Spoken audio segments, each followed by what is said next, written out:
টিয়কত দিনজোৰা কাৰ্যসূচীৰে লাচিত সেনাৰ মেডাম মেফি উদযাপন।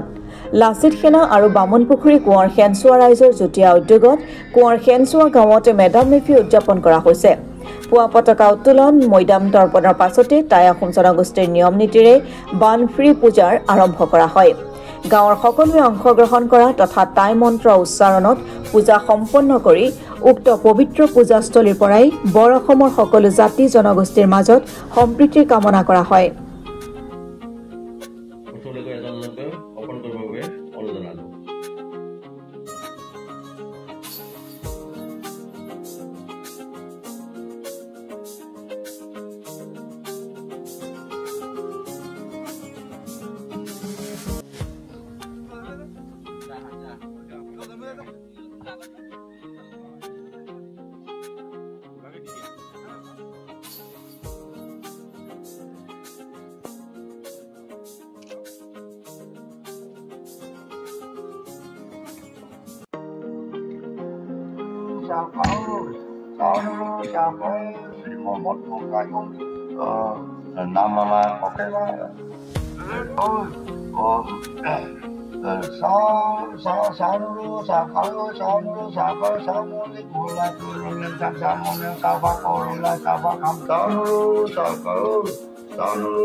উল্লেখযোগ্য যে মেডাম মেফি বুলিলে আজিকালি যি মদ গাহৰি খোৱা উৎসৱ বুলি চৰ্চা হয়, প্ৰকৃততে তেনে কোনো পৰিৱেশ নহয় বুলি সদৰি কৰি দৰাচলতে পূৰ্বপুৰুষক স্মৰণৰ বাবে দেউৰস তথা জীৱ উৎসৰ্গাৰ পূৰ্বৰ নিয়ম অৱলম্বন কৰিহে পূজাভাগ কৰা হয়।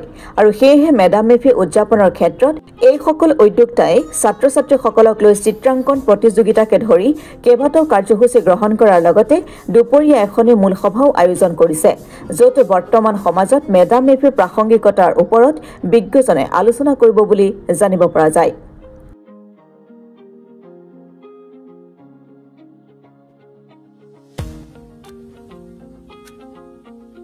মেডাম মেফি মানে আমাৰ সম্পূৰ্ণ উপৰিপুৰুষৰ তৰ্পণ অনুষ্ঠান। এই অনুষ্ঠানটোৰ জৰিয়তে আমাৰ উপৰিপুৰুষ যিমানখিনি আছিল আমাৰ গোটেই টাই আহোম জনগোষ্ঠীয়ে মানে সেইসকলক আমি স্মৰণ কৰোঁ, আৰু এই স্মৰণ কৰাৰ জৰিয়তে তেখেতসকলে আমাৰ ফালৰ পৰা আমি তৰ্পণ কৰিবলৈ ইয়াত সমবেত হওঁ। নিজৰ উপৰিপুৰুষৰ আশীৰ্বাদ লৈ পেলাই ভৱিষ্যতৰ দিনত আমি মংগল কামনা কৰি পেলাই আমাৰ ভৱিষ্যত যুৱ প্ৰজন্মৰ বা আমাৰ ভৱিষ্যত উঠি অহা প্ৰজন্মৰ অপায় মংগল দূৰ হ'বৰ কাৰণে আমি উপৰিপুৰুষক মানে তেখেতলোকক আমি সন্তুষ্ট কৰিবৰ কাৰণে তেখেতলোকক আমি এই পূজাভাগি আগবঢ়াই আজি এই পবিত্ৰ দিনটোতে আমি তেখেতলোকলৈ আমাৰ ফালৰ পৰা যিখিনি আৰোগ্য পূজাৰ্ঘ সেইবিলাক আমি আগবঢ়াওঁ। আজি প্ৰথমতে আমাৰ পতাকা উত্তোলনৰ পৰা আদি কৰি আমাৰ মৈদাম তৰ্পণ হৈছে, বৃক্ষৰোপণ হ'ব এতিয়া। তাৰপিছত আমাৰ বানফ্ৰী পূজাভাগি হৈ গৈছে ইতিমধ্যে। তাৰপিছতে আমাৰ আছে এতিয়া প্ৰতিভা সন্ধানী এটা প্ৰতিযোগিতা ৰাখিছোঁ সৰু ল'ৰা ছোৱালীবিলাকৰ মাজত। তাৰপিছত আমাৰ দুপৰীয়া 1 বজাৰ পৰা আমাৰ মুকলি সভাখন আছে। মুকলি সভাখনত আজি আমি দুটা বিষয়বস্তু ৰাখিছোঁ যে টাই আহোমসকলৰ এই যিটো মেডাম মেফি তাৰ প্ৰাসংগিকতা কিমান দূৰ আছে আৰু নাই, তাৰ ওপৰত এটা সম্পূৰ্ণ এটা আলোচনা চক্ৰ হ'ব। গতিকে আমি প্ৰত্যেকটো কথাই এটা বিষয়বস্তু মানে আমি এটা বাস্তৱসন্মতভাৱে লৈছোঁ, আৰু ইয়াৰ প্ৰত্যেকটো কথাই যাতে ভৱিষ্যত প্ৰজন্মৰ কাৰণে যাতে এটা উত্তৰসূৰী হয় সেইকাৰণে আমি তাৰ এটা লক্ষ্য ৰাখি লৈছোঁ। আৰু দ্বিতীয় কথাটো হ'ল কি আমি সম্পূৰ্ণৰূপে আমি আমাৰ নিজৰ যিটো পৰম্পৰা অনুযায়ী আজি আমাৰ এটা দুপৰীয়া আহাৰ এটা ৰাখিছোঁ। আমি আহাৰ গ্ৰহণ কৰা এটা কাৰ্যসূচী আছে। আহাৰ গ্ৰহণ মানে কি, প্ৰত্যেকে কয় যে মেডাম মেফি মানে মদ আৰু গাহৰি।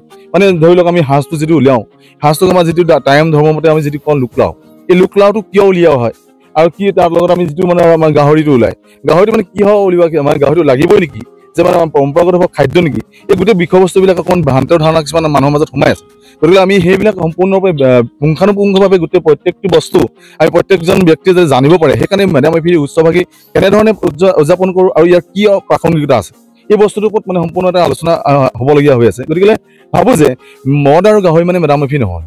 মদ আৰু আমাৰ মানে মদ মানে কি আপোনাৰ যিটো আমাৰ লোকলাও, এই লোকলাওটো আমাৰ গোটেই বস্তুটোৱে সম্পূৰ্ণ আমাৰ যিটো আমাৰ পূজাভাগ আপোনালোকে দেখিলে, এই পূজাভাগত সেই লোকলাওটো দিলে কমপ্লিট হৈ যায়। মানে তাত আমাৰ 100 এবিধেৰে যিটো ব্যঞ্জন লগাই আমি যিটো মানে তৈয়াৰ কৰে, এই বস্তু মানে এই দ্ৰব্যভাগি আগবঢ়াই দিয়াৰ লগে লগে সম্পূৰ্ণ পূজাভাগি সম্পন্ন হয়। তাৰ লগতে আমাক কণী দিছে আজি, আৰু আনকালে আমি কুকুৰাও দিওঁ। গতিকে এই বস্তু প্ৰত্যেকটো বস্তুৱে আমাৰ মানে পূজাভাগৰ পৰম্পৰাৰ এটা অংশ হয়। গতিকে মই কওঁ যে মদ আৰু গাহৰি বুলি যিটো মানে ধাৰণা আছে মানুহৰ মনত, আৰু বিভিন্ন জনগোষ্ঠীয়ে পাতে যেনেকৈ আলি আই লৃগাং বুলি ক'লে আমি মানুহ দৌৰি যাওঁ, তাত সাজ পাম, লাও পানী পাম।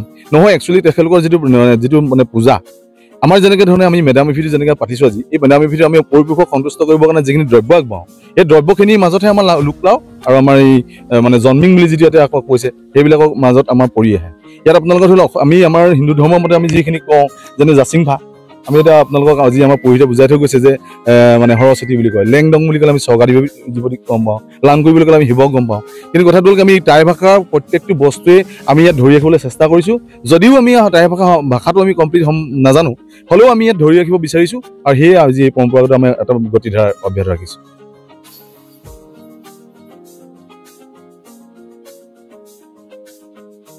টিয়কৰ পৰা বিৰাজ বৰাৰ ৰিপৰ্ট অসম টুডে।